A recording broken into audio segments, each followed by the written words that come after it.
심리학자들은 사람들이 인생을 살아가는 동안에 겪는 불안의 종류가 몇 가지 정도라고 얘기할까요? 우리가 상상하는 것보다 훨씬 많은 종류의 불안을 경험하면서 살아간다고 합니다. 그것은 약 280여 가지가 된다고 합니다. 놀라지를 않으시는 에게 이게 280밖에 안 돼. 나는 한 1000가지 되는데 이러신 분 계세요?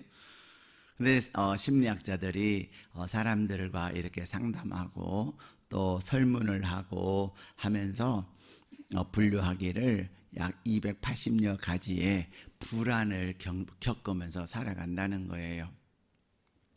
근데 그 불안에 대한 종류를 조금 더 이렇게 분류하니까 여러 가지 이렇게 염려가 있습니다. 그 첫 번째는요, 급격한 변화에 대한 두려움이에요. 염려예요. 사회가 엄청나게 바쁘게 빠르게 변화되고 있습니다. 예. 그렇게 빠르게 변화되는 세상에 대해서 사람들은 불안해하는 거예요. 요즘은 AI 시대라고 해서 이제 점점 자동화되어져 갑니다. 이제는 무인 택시도 나올 날이 얼마 남지 않았어요. 지금 미국의 샌프란시스코에는 무인 택시가 다녀요. 그래서 무인 택시에 대한 유머가 많이 있는데 그 중에 하나가 뭐냐면 딱 사람이 무인 택시에 타잖아요. 그러면은 그 택시에서 그런 이야기가 나온대요. 팁은 얼마 주실랍니까? 미국은 팁 문화거든요. 그래서 미국 사람들은 팁에 대한 좀 불안함이 있어요. 부담이 엄청나게 많아요. 왜냐하면 대한민국에 오면 미국 사람들 엄청 좋아라 해요. 식당에 가면 10,000원짜리 밥을 먹으면 우리는 얼마 내요? 10,000원 내고 나오는데 미국은요 최소한 12,000원에서 3,000원을 내야 돼요. 10,000원짜리 시켰는데 계산서는 12,000원, 13,000원, 12,000원짜리는 거의 없어요. 팁도요 전에는 10%였는데 이제는 팁도 최소한 15%에서 20%를 내라는 거예요. 10% 내면 안 받아요. 안 받는다고 하는 것은 못 나가는 거예요. 그래도 억지로 하면요 뒤통수 대놓고 욕 엄청나게 하는 겁니다. 밥 먹고 욕 먹고. 근데 그 무인 택시는요, 그러니까 사람들이 이제 로봇이 운행하는 택시니까 팁 없겠지 하고 했는데 얼마 주실래요? 그런 목소리가 나오는 거예요. 그러니까 뭐 얼마나 부담되겠어요. 그래서 얼마 주면 돼? 라고 했더니 무료예요. 유머하는 거죠, 유머. 팁 문화에 대한 부담을 우리 무인 택시는 없습니다. 마음껏 타세요. 그런 의미를 가지고 있답니다. 오늘날 사람들은 세상이 급격하게 변해. 근데요, 어제 기사에 의하면 이젠 땅에서만 그런 것이 아니라 배도요 무인으로 지금 가는 실험을 하고 있습니다. 배 만들어 가지고요, 배가 이제 인천항을 출발해 가지고 백령도로 가자 그러면은 그 배가 백령도로 쫙 간대요. 신기하지 않아요? 근데 중요한 것은 그런 편리한 세상 가운데서 점점 사람들은 일자리를 잃어간다는 거죠. 공장도요 로봇이 얼마나 잘하는지 몰라요. 그러한 환경의 급격한 변화, 우리는 지금 계속해서 불안한 가운데 사는 것 중에 하나가 뭐예요? 우리나라는 아직도 미국과 관세 협정이 아직 되어지지 않아 가지고 과연 어떻게 해야 될까? 몇 %의 관세를 저 트럼프가 우리한테 때릴까? 그것에 대한 염려가 엄청 많아요. 이렇게 급격한 변화의 환경의 변화에 대한 두려움이 사람들에게는 많습니다. 두 번째는요, 질병에 대한 불안함이 있어요. 여러분들은 질병에 대한 불안함이 있습니까? 없습니까? 예. 뭐 조금만 안 좋으면 제일 먼저 누구를 찾아요? 인터넷을 찾아요. 인터넷을 찾아서 보니까 내게 있는 증상이 아주 아무것도 아니에요. 아주 중한 질병의 전조예요. 몹쓸병의 전조를 다 얘기해요. 그러니까 이제 그때부터 이제 불안한 거야. 그럼 불안하면 뭐 해야 돼요? 병원을 가야죠. 병원을 가야 되는, 병원에는 안 가고서는 큰일 났다. 내가 이제 드디어 원치 않는 이 병에 걸렸구나. 어쩌냐. 왜 나한테 걸리지도 않았는데 걸렸다고 하면서 이제는 사니 죽니 그러고 살아요. 사람들이 질병에 대한 불안함이 있고요. 더 나아가서 사람들에게 비난받는 것에 대한 두려움이 있어요. 사람들이 여러분을 비난해요, 안 해요? 안 해요. 오히려 칭찬해요. 근데 사람들은 그 시기가 나한테 그 시기 하다고, 그 시기 하면 어떡하지? 이러면서 막 비난받을 것에 대한 두려워하는, 불안해하는 거예요. 비난이 아니라 칭찬합니다. 또 설령 비난하면 우리는 뭐 하면 되죠? 들된 것, 지나 잘하라 그러지. 지는 저것밖에 못하면서 좀 그렇게 당당할 수 없어요? 더 나아가서 또 그 시기가 저를 비난했다고 해요. 에이구, 하나님이 너 엄청나게 또 너 하나님한테 혼나겠구나. 내가 하나님 앞에 잘 사냐? 네가 잘 사냐? 그래, 나도 부족한 게 있다. 근데 하나님은 나를 겁나게 사랑하셔. 하나님 나 얼마나 어마무시하게 사랑한 거 아니야? 아냐 인간아? 에이구, 불쌍한 것. 이렇게 하셔야 되는데, 그렇죠? 진짜 그러세요. 하나님은 여러분 비난하지 않아요. 오히려 하나님은 여러분을 비난하기보다는 뭐 하셔요? 사랑한다. 아유 예쁜 거 사랑한다. 아유 잘생긴 거 사랑, 이러시는데 덜 돼가지고 뭐 한 목사가 이러네 저러네 그러면 자기만 하나님한테 혼나는 거예요. 여러분은 그런 당당함이 있으셔야 돼요. 너 하나님 나 얼마나 사랑하는 줄 아냐? 이러셔야 된다니까요. 근데 우리는 살아가면서 사람들에게 받을 비난에 대한 두려움, 불안함이 엄청 많아요. 다 마귀 그놈이 주는 거예요. 물리치셔야 돼요. 더 나아가서 우리에게는 어떤 불안함이 있냐면 상실에 대한 불안함이 있어요. 갑자기 사라질 것 같고, 갑자기 없어질 것 같고, 갑자기 잃어버릴 것 같은 상실. 오늘날 많은 사람들은 핸드폰 잃어버릴까 봐 엄청 염려해요. 그래도 대한민국은 핸드폰 잘 가져가요? 안 가져가요? 거의 안 가져갑니다. 가져가봐야 아무 쓸데가 없어요. 요즘은 뭐 하면 다 개인 인증을 하는데 개인 인증할 때 인증이 안 돼요. 근데요, 해외에 가면 얼마나 대한민국 사람들의 여권과 핸드폰에 호시탐탐 눈독을 들이는지 몰라요. 근데 우리는 핸드폰에 대한 상실은 불안해하지 않을는지 몰라도 사랑하는 자녀를 잃을 것 같고 또 사랑하는 사람을 잃을 것 같고 갑자기 나에게 재난이 닥쳐와서 내가 모으고 모았던 그 물질이 훅 날아갈 것 같고 하여튼 우리가 또 나의 건강이 갑자기 사라질 것 같고 상실에 대한 불안함이 우리에게 엄청나게 많습니다. 또 하나의 불안함이 있는데요. 그것은 하나님의 징계에 대한 불안함이에요. 하나님이 나 벌 주시면 어떡하지? 그런 불안함 여러분이 있어요? 없어요? 네. 우리에게는 그런 불안함이 은연중에 있습니다. 평소에는 없어요.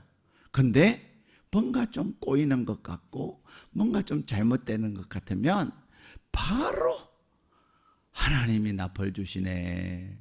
그러면서 막 두려워하고 불안해하고 공포스러워해요. 이렇듯 280여 가지를 다시 이렇게 카테고리로 모으면 환경에 대한 두려움, 불안함, 질병에 대한 불안함, 비난받는 것에 대한 것, 상실에 대한 것, 하나님의 징계에 대한 여러 가지 몇 가지의 큰 범주의 불안함이 사람들에게 있습니다.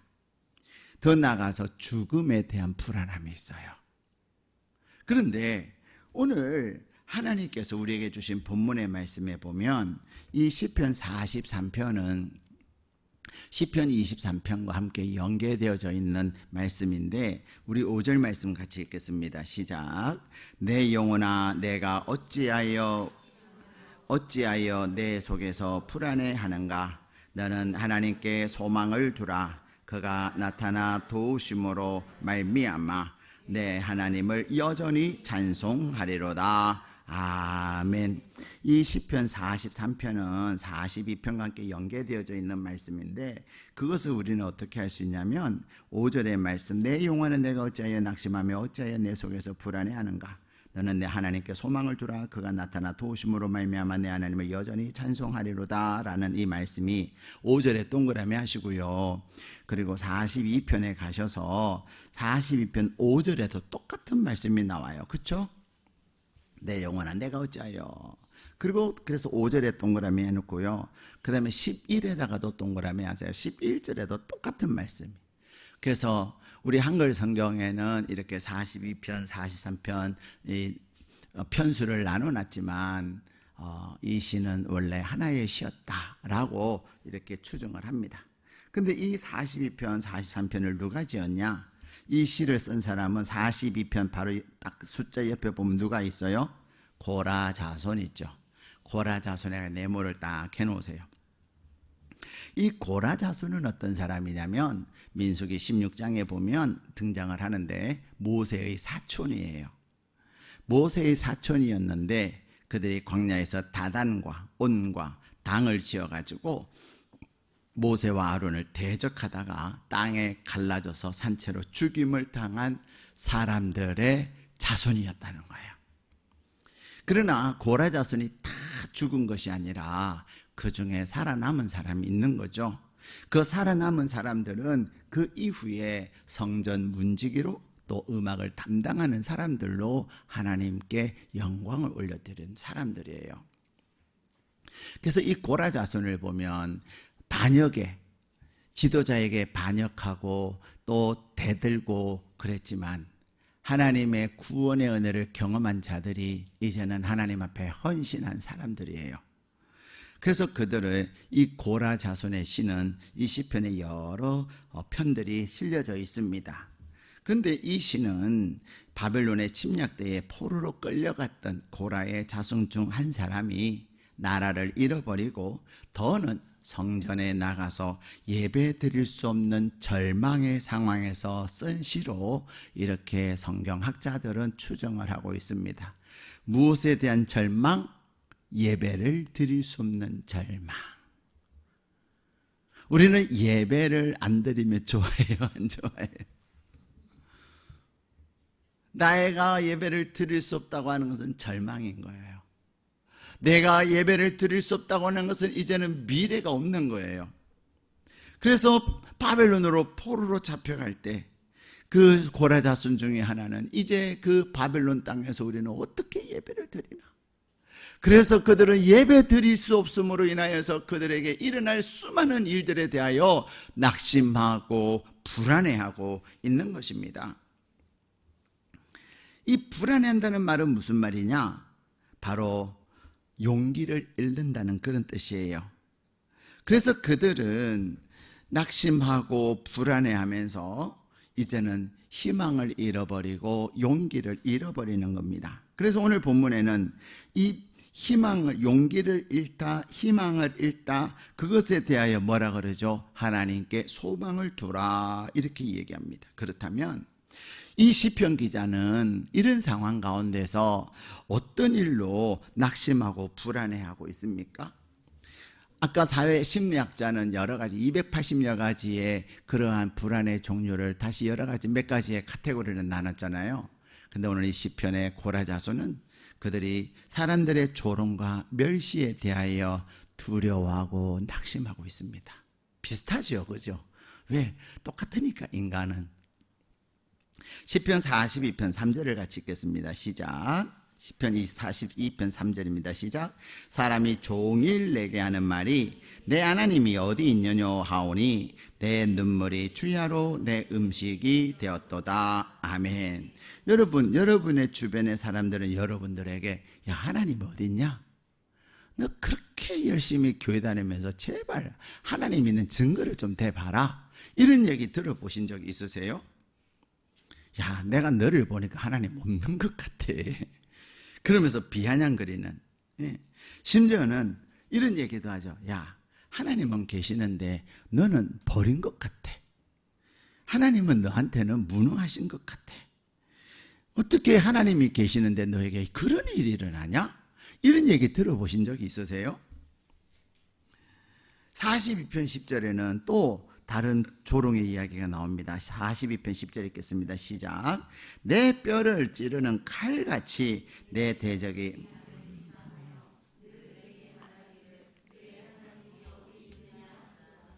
아멘. 자, 더군다나 오늘 이 시는 언제 지은 시라 그랬습니까? 바벨론의 포로로 잡혀갈 때. 자, 심지어는 사람들도 그런데 대적들이, 그죠? 심지어 누구를, 바벨론 사람들이, 야, 너희 하나님 어디 있냐? 바벨론에 지금 포로로 잡혀간 것도 속상한데, 이 대적들이, 이방신을 섬기는 사람들이, 야, 너희 하나님 살아계시면 왜 하나님의 백성이 여기까지 포로로 잡혀왔냐? 하면서 하나님을 조롱하고 멸시하면서 하나님의 사람들을 조롱하고 있다는 거예요. 여러분 때때로 여러분 안에 이런 마음 없습니까? 여러분의 하나님을 비난하고 조롱하면서 여러분 자신도 막 비난할 때 피가 거꾸로 솟구치는 그런 느낌 없으셨어요? 오늘 이 시편 기자는 그것을 뭐라 그러냐면요, 내 뼈를 찌르는 칼 같아. 살을 찌르는 것이 아니라 뼈를 찌르는, 살을 찌를 때도 고통이 어마무시한데 그것이 뼈까지 가서 뼈를 갈라내는 그러한 고통을 그는 겪고 있다는 것입니다. 자, 오늘날 얼마나 많은 사람들이 기독교를 모욕하고 모독하는지 몰라요. 우리에게 많은 책임이 있는 거죠. 왜냐? 우리가 하나님의 살아계심을 나타내지 못했기 때문에, 하나님이 두려워할 분임을 나타내지 못하니까 그들이 간이 커가지고 감히 하나님을, 우리를 보고서는 하나님을 모독하고 조롱하는 거예요. 우리의 행동을 보고서는 아이고, 너 꼴을 보니까 하나님 있으면 그러지 않지? 야, 너 하나님 있으면 너 하나님 무서워서 그렇게 행동하겠냐? 근데 우리는 하나님의 눈에 보이지 않는다고, 우리는 아랑곳하지 마음대로 행동할 때가 많다는 거죠. 근데 오늘 이 고라자손은 그가 하나님에 대한 모독과 그 조롱이 아픔이 되고 눈물이 다 되고 있습니다. 두 번째, 왜 불안해하냐면요, 자, 우리 43편 2절 같이 읽겠습니다. 2절 시작. 내 영혼, 42편 2절입니다. 43편 2절입니다. 죄송합니다. 주는 나의 힘이 되신 하나님이시거늘 어찌하여 나를 버리셨나이까? 내가 어찌하여 원수의 억압으로 말미암아 슬프게 다니나이까? 아멘. 자, 여기에 보면, 그리고 42편 9절에는 내 반석이신 하나님께 말하기를 어찌하여 나를 잊으셨나이까? 내가 어찌하여 원수의 압제로 말미암아 슬프게 다니나이까 하리이로다.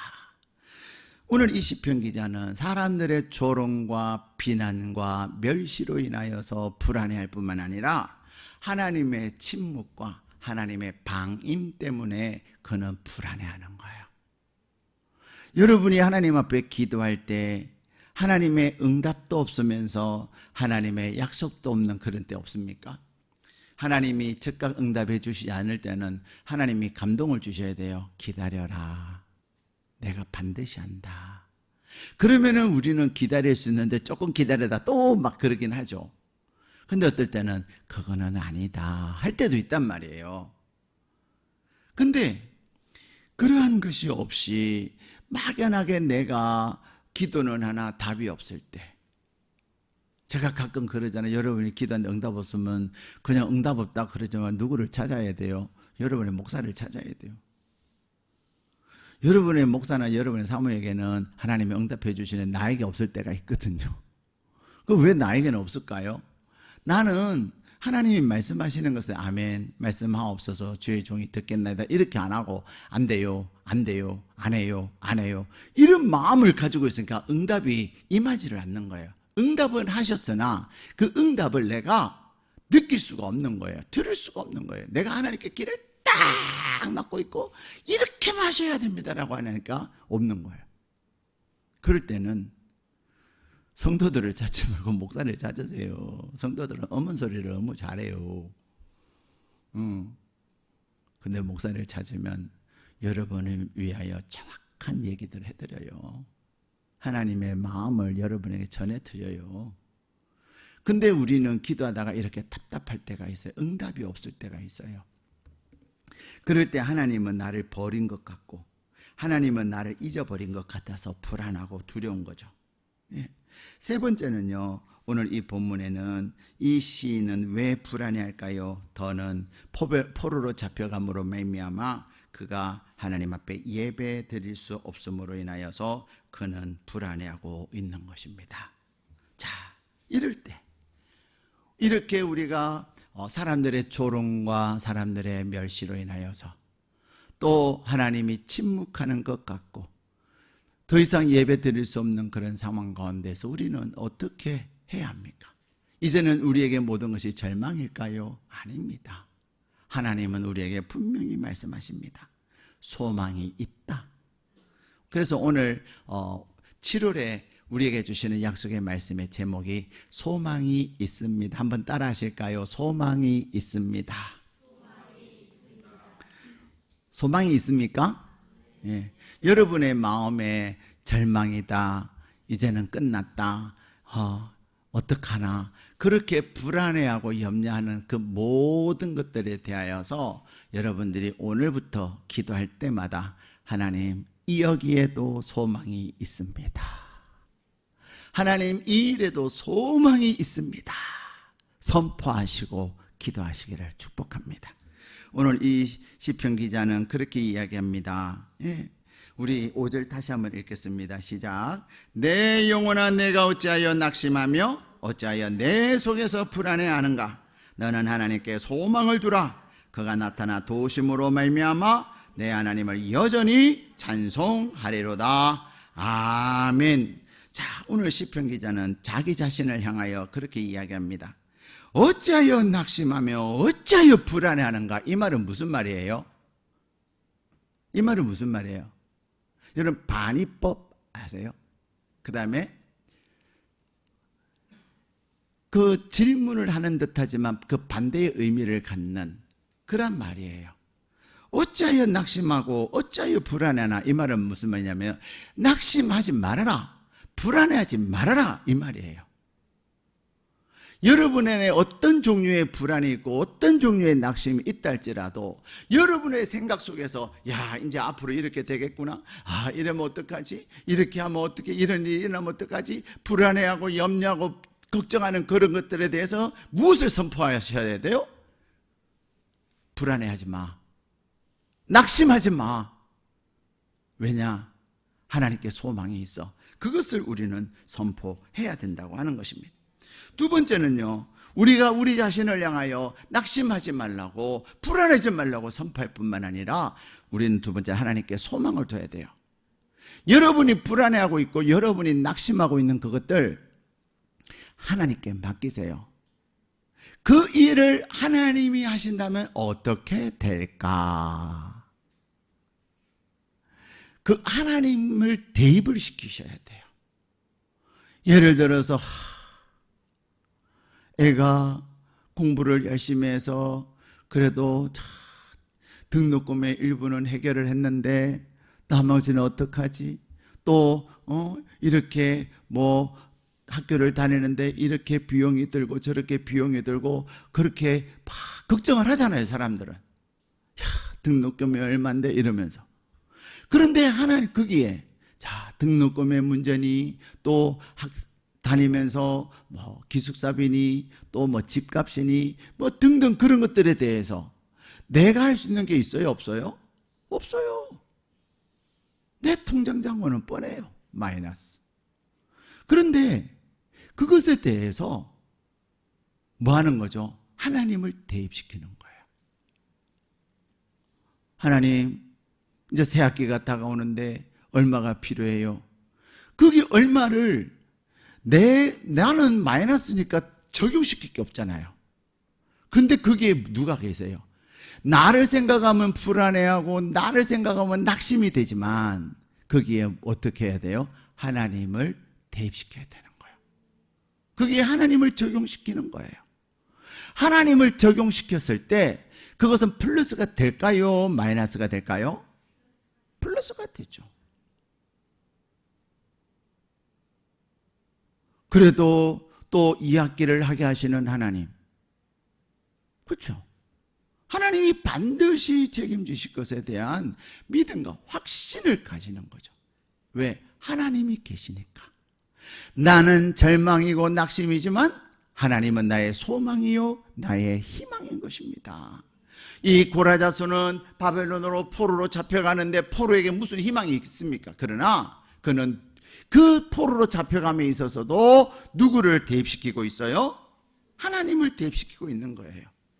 자, 하나님을 대입시킴으로 말미암아 그는 소망을 갖기 시작합니다. 그러면서 그 소망을 그는 어떻게 하고 있어요? 다시 한번 5절 읽겠습니다. 시작. 내 영혼아, 내가 어찌하여 낙심하며 어찌하여 내 속에서 불안해하는가? 너는 하나님께 소망을 두라. 그가 나타나 도우심으로 말미암아 내 하나님을 여전히 찬송하리로다. 아멘. 자, 불안하고 낙심이 되는 상황 가운데서 말하는 거예요. 찬송하라는 겁니다. 여러분, 지금 기분이 꿀꿀하고 마음은 무너지는데 찬송이 잘 돼요, 안 돼요? 찬송은 무슨 얼어 죽을 찬송, 우리는 그런 소리 사람들이 한단 말이에요. 근데 우리는 감사를 해도 어떤 감사를 해요? 미리 감사하는 거예요. 여러분, 미리 감사는 그냥 미리 감사합니다 하고 하나님 앞에 예물을 드리면서 미리 감사 하나님 하세요 해놓고는 말로는 안 되면 어떡하나 안 되면 어떡하나, 이것이 미리 감사가 아니에요. 내가 미리 감사했으니까 이제 하나님께서 하실 것을 믿고 선포하는 거예요. 그래도 안 되면 어떡하지? 안 되면 막 이렇게 해야지 뭐.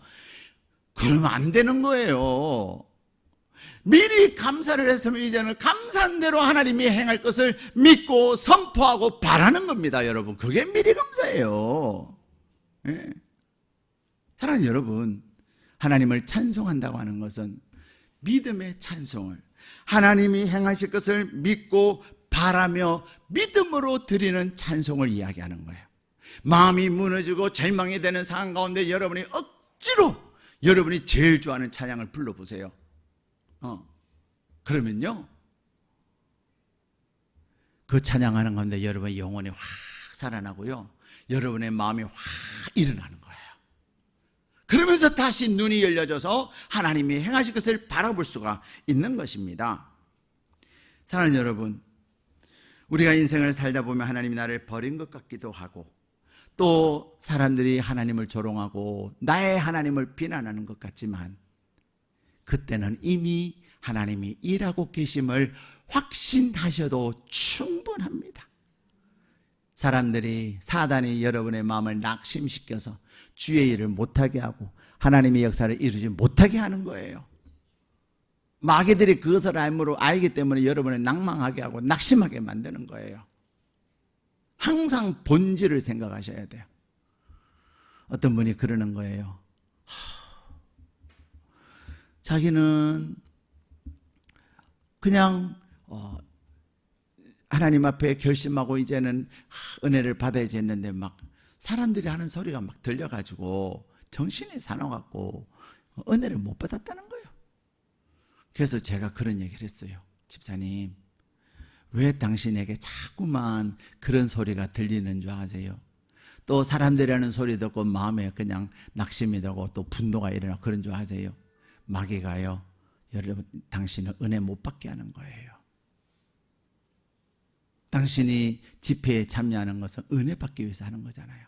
은혜 받기 위해서면 은혜 받게 하는 것을 방해하는 것은 다 주의 이름을 물리치셔야 되는 거예요. 마귀가 은혜 못 받게 하려고. 은혜 받으면 당신이 어떻게 변화될 줄 아니까 마귀가 못하게 하는 거예요. 그랬더니 그제서야 진짜 진짜 그랬네요. 그럼 목사님 어떻게 내가 내 마음을 잘 다스릴 수 있을까요? 기도해야 합니다. 당신이 하나님 앞에 진심으로 기도해야 합니다. 그럴 때 하나님이 역사하는 겁니다. 사랑하는 여러분, 하나님은 하반기를 시작하면서 여러분의 마음에 불안함이 있고 또 여러분의 마음에 염려가 있고 어떻게 우리는 그런 얘기 어떻게 6개월은 잘 버텨왔는데 여러분이 버틴 거예요. 하나님 은혜로 지난 거예요. 하나님 버틴 게 아니라 하나님은 은혜를 주셨고 하반기에는 더 큰 은혜 주시려고 하시는 거예요. 근데 겨우 버텼다고 겨우 이리저리 했다고 제발 그렇게 안 될 얘기 하지 마세요. 하나님의 어려운 가운데도 은혜를 베풀어 주셨다고 나의 하나님을 기대한다고 선포하는 거예요. 사랑하는 여러분, 여러분의 마음에 사람들로 인하여 낙심이 되고 환경으로 인하여 불안하고 또 하나님이 침묵하시는 것 같은 염려가 있을지라도 하나님은 여러분을 사랑하시되 죽기까지 사랑하시고 하나님 여러분을 사랑하시되 끝까지 사랑하셔서 가장 좋은 것으로 여러분의 소원을 만족시켜 주시는 거예요. 그러기에 7월을 시작하면서 하반기를 시작하면서 살아계신 하나님을 향하여 소망을 두시기를 축복합니다. 살아계신 하나님을 향하여 소망을 두고 그 하나님을 찬양하고 하나님을 믿음으로 선포하며 나갈 때 7월뿐만 아니라 2025년 하반기가 하나님의 놀라운 은혜로 가득 찬 복된 7월 정말로 복된 하반기 되시기를 주님의 이름으로 축복합니다. 우리 함께 기도하시겠습니다.